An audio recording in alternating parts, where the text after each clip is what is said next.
It's extra drama for book number 41, OUTCAST.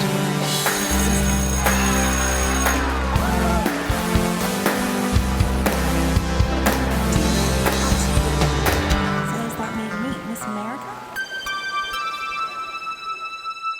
Hi, welcome back to Sweet Valley Diaries.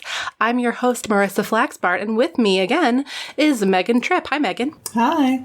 I felt very like professional radio just now. I was channeling my inner podcast host, I guess. It was in there all along. Yes, a good thing to channel when you're hosting a podcast, probably. So, Megan, you and I recorded an episode of your podcast, Not Another Bad Movie podcast. I guess, was that earlier this year? I guess it was. Yes. Right? It's been the longest year and we're only in July. Yeah. Oh my gosh. And it was about, it was actually towards the beginning of all this, wasn't it? Because I remember it being such a wonderful distraction. Like, it was so much fun to, like, a distraction is still very welcome, but at that point, Sure. It was like, oh my God, like, it was such a relief to be thinking about something specific and, like, not related to the world in general or pandemics or, like, lockdowns or anything for, like, a few hours. And the movie we watched was about high schoolers being mischievous. Yeah, I think is how you're supposed to say that. Either way. Yeah, they start off, like, pranking and it ends up with, like, murder that they have to cover up in the way that a lot of Lifetime things are.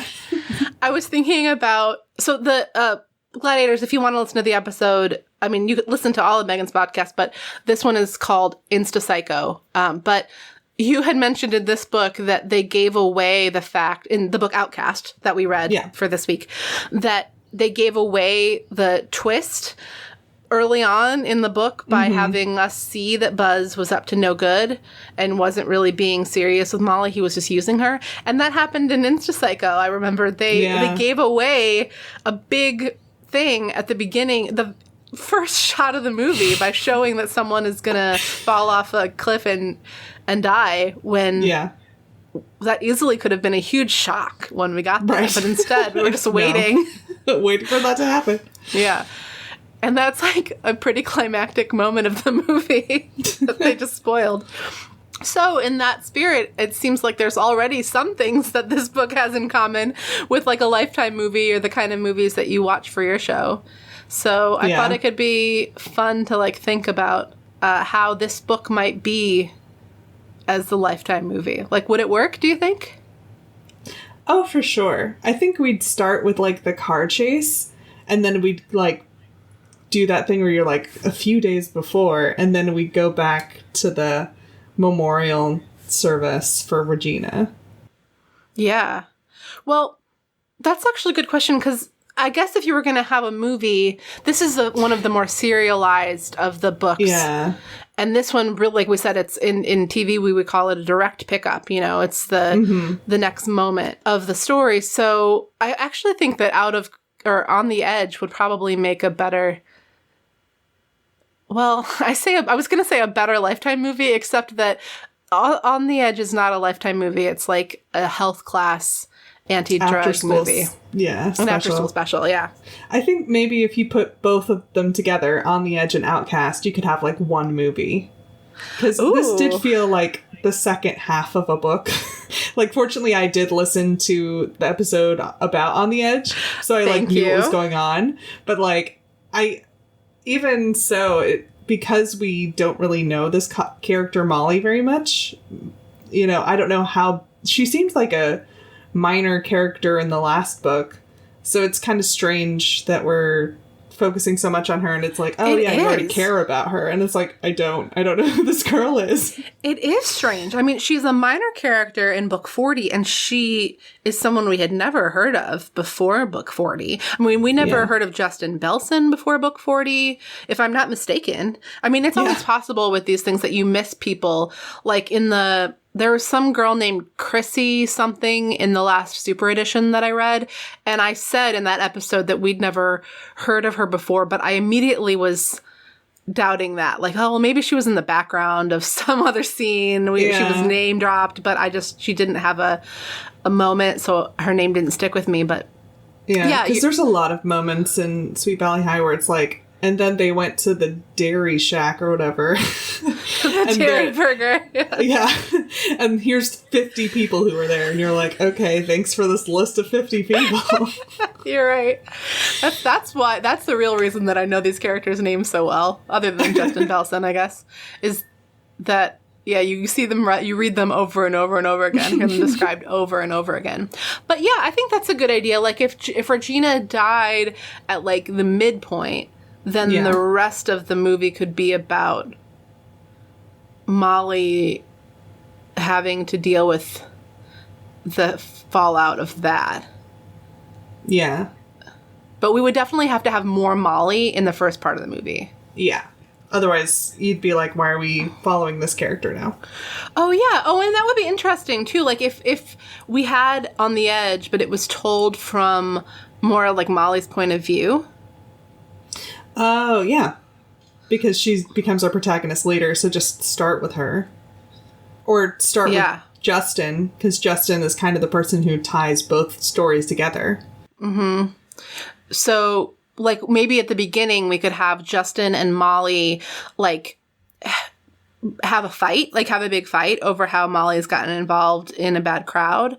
And then Molly watches Justin get close to this other, like, preppy girl who seems really sweet, but is, like, very, like, goody two-shoes. And then Molly gets them all, like, embroiled in her, like, kind of accidentally, because we've got Jan. Oh, we didn't talk very much about Jan in the main episode. But where the hell is Jan? Because the thing is, Molly and Jan are friends. Like, Molly could have turned to Jan for support. I mean, Jan would have, that would have sent her the same place that Buzz sent her, because Jan is bad news. But, like, what's Jan's reaction to Regina's death? That's what I want to know. I feel like they didn't mention it, but maybe her parents, like, sent her to military school. Like, that's it, young lady, you're dead. Well, what would we do with Jan in our Lifetime movie of these books? Would she change after the death, or would she be, like, a bad influence on Molly? Continued bad influence. I kind of feel like other than she's helping goad Regina, like, she's not important enough a character we could eliminate her entirely. Oh, yeah, maybe. The only thing I could think of is if Jan was never really Molly's friend. So when Molly needs a friend because she's an outcast at Sweet Valley High, Jan is just like, I'm tired of your belly aching. Like, just move on with your life. Like, Jan doesn't really want to, like, deal with Molly. Like, as soon as Molly's in a bad spot, Jan's gone, you know? Yeah. And then that would really show Molly how, I don't know, how bad things, like, she needs another reminder that her life sucks. I don't know.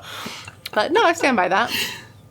Could we make it, would it have to be the 80s, or could it be I mean, nothing happens, and no parties are happening in 2020, but let's say present day, non-pandemic present day.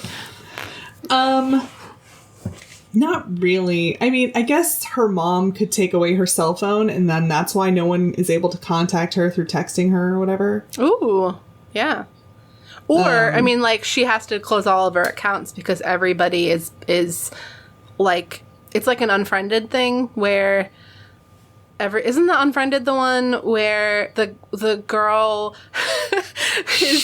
the ghost was basically ridiculed by everybody for, like, pooping at a party or something. Pooping her pants. I'm sorry. Yeah, I'm sorry, Gladiators, for bringing this up, but I had a feeling that Megan might know what I'm talking about. So. Yeah, I've not seen it, but I've heard about it. I haven't seen it either, actually, but it's like that. So the link here, what I'm getting at, is not that Molly becomes a ghost and haunts somebody's Zoom room, but that, like, forcing all the teens of Sweet Valley to kill themselves against their will on camera. But instead, that Molly is so cyberbullied and like cyber hated on and like her like doxxed essentially by her by the Sweet Valley High people that she has to close all of her accounts and her parents take her internet access away, and she doesn't want to be on there anyway because it's too painful. So how does Buzz get in touch with her? Is she like out and about and he catches her and he's like, "Hey, lady." Maybe they have a landline. They do have a landline, and he still calls the landline. Sure, why not? Why not? And the mom can't interfere because she's still single mom working. Yeah, and that works. I don't know. I feel like Kelly's couldn't exist now. Like they there don't could need be a Kelly's sketchy... though. Yeah, no. They can meet somewhere else. You know, they can have some other scuzzy hangout they go to, right? Like maybe a dilapidated mall. We could make Buzz 21. Okay. And then he can, well, he can't go in because he's being, but like... He could have a fake ID. And she could have a real ID. And if she's 18... No, she's not 18. She also has a fake ID. They could meet up at the apartment. And he could ask her to, like, bring beer. Like, I don't know. Yeah, why didn't they just meet at the apartment? I don't understand why they even had to go to Kelly's. I guess he doesn't want her to know where he is. Because maybe he doesn't trust her? Yeah. We don't need Kelly's. They can be anywhere. They don't need to be drinking. And he brought the pot with him, so it's not like they need the beers from Kelly's. And he makes her buy them because he doesn't have any money. Yeah, no, they can meet at the apartment. And he's, you know, still giving her all those same lines about, oh, we need to run away together. I feel like if you're going to run away from the cops, though, you need to go to, like, the Appalachian Trail or something. Like, you can't cross borders. Well, isn't that the point, though? Like, you cross the border so that you're out of the jurisdiction of the cops that are looking for you? I guess that's true, but, like, if you're a fugitive, how easy is it to cross border? I guess, like, they don't necessarily, like, have an APB out for him. So he would doesn't just seem like they're looking for him that hard. Because if they were really, he's a teenage, like he's a presumably teenage boy in a small town. Like it's really ridiculous that they haven't found him they yet. haven't found him at all, yeah. So, but I think, and he doesn't seem like he's that smart, like to be able to stay out of their. Yeah, his whole plan is like, let's go to Mexico and have lots of money with us to see how long we can last, and I'll get some. I don't know. I guess he'll continue to run drugs in Mexico. Yeah. A funny thing about Southern California is that it really wouldn't take much longer, if it might even take less time to get from Sweet Valley to the border of Mexico than it would to get to like Arizona. I guess they could go to like Vegas. Like they could have driven to Nevada pretty quickly, I think. Yeah. And then they'd be across state lines and it would be the same story. Like, I mean, I don't know how this law stuff works, but it's more fun if they're going to Mexico. Yeah. Well, I think we did it. We cracked it. Yeah, I think we could still have like the charity college fund thing. That doesn't really need a change. Yeah, I think the Wakefields would be much less prominent characters in our movie.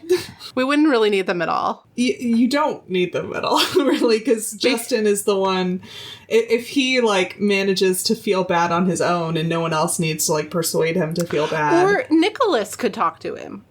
Okay. That would be cool. I mean, because really, one of the reasons that Elizabeth is a character who everybody can talk to is so that she can factor into these minor character books, I think. Yeah. We see it time and again where it's just sort of like they're bending over backwards to make the books partly about Elizabeth and Jessica. Nicholas could just be the one who decides to talk to Justin. You could talk about, like, the fact that there's like a college fund, but it would just be like kind of in the background for color. It wouldn't really be about Jessica at all. And we wouldn't obviously talk about Manuel and Miss Bacon because who cares? Right. That would not come up at all because they do not factor into the story. Yeah. I think it works. Yeah. I like it. Was there anything else about OUTCAST that you wanted to talk about? I guess, like, the main thing that, like, struck me is how they talk about Regina's handicap. That was pretty cringy throughout. But, like, other than that, there's nothing that stood out for me, except for me, like, yelling at Molly all the time. Like, you could get the police to show up at Kelly's and then become a hero. Like, you don't have to go talk to Buzz. Don't talk to Buzz. He's bad news. Yeah. She makes really bad choices. Like, because you could see a version of Molly's life, Molly's situation, where she, rather than taking solace in Buzz, she wants to, like, prove herself by turning him in. Yeah. You know, she wants to like take revenge on Buzz for ruining her life. Because, like, I don't know how close they were in the last book. I mean, they know each other. She invites him over to the party. I don't think they're very close. Yeah, he's just her drug dealer. Right. It's like, pusher. I like you. Right. Yeah. I like you because you get me drugs, but it's not like I know you. Yeah. I think that would have been a much more empowered version of a character whose, like, main character trait is that she's beaten down and feeling powerless. So yeah. It would have been fun to watch her take her power that way. And, like, not need Elizabeth and Justin to intervene. But I think the book is meant to be a lesson to all the potential Justins and Elizabeths out there as much as it is for the potential Mollys, you know? Yeah. Like, think about how you're treating people that you think of as scummy. Like, there is probably some kind of a moral we could apply to modern day stuff, too. You know, if people are doing things that make you want to... I'm going down a rabbit hole here, but I just feel like even there is so much that we could talk about with, you know, behaviors that make us mad and make us want to write off entire groups of people, and but probably keeping the dialogue open is a more effective thing than, I don't know, scorching the earth. If you want to try to, if you care about saving a person, I don't know what I'm talking about. I mean, it depends. Like, if that person is, like, you think friendless and they're still, like, young and there's hope for them, I would be willing to, like, invest in them more than somebody... Like, I don't know if everyone is always worth investing in, but usually, if you don't know which way to go, being kind is probably a better option. Yeah, I think we can agree on that, at least. Being kind, probably a better option. Awesome. Well, Megan, thanks so much again for being a part of Sweet Valley Diaries and being this season 5 premiere guest reader. Do you want to plug one more time for the listeners where they can find you online? Sure. It's Not Another Bad Movie Podcast, and you can find it in all the usual spots you get podcasts, or at notanotherbadmoviepodcast.libsyn.com. And you can follow the show on Twitter at NABM Podcast. Yay! Thank you so much. Thanks so much for having me. It's been my pleasure. Hang in there. I'm glad that you're alive and well. Well, one always hopes. One always hopes to be alive and well. All right. Same goes for you, gladiators. I hope you're listening to this alive and well.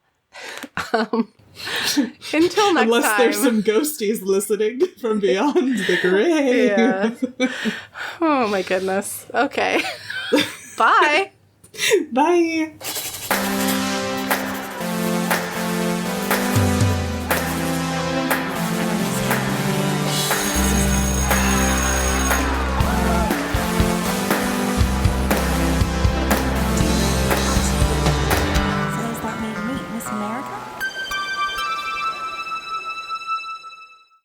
Oh, you're frozen. Can you still hear me?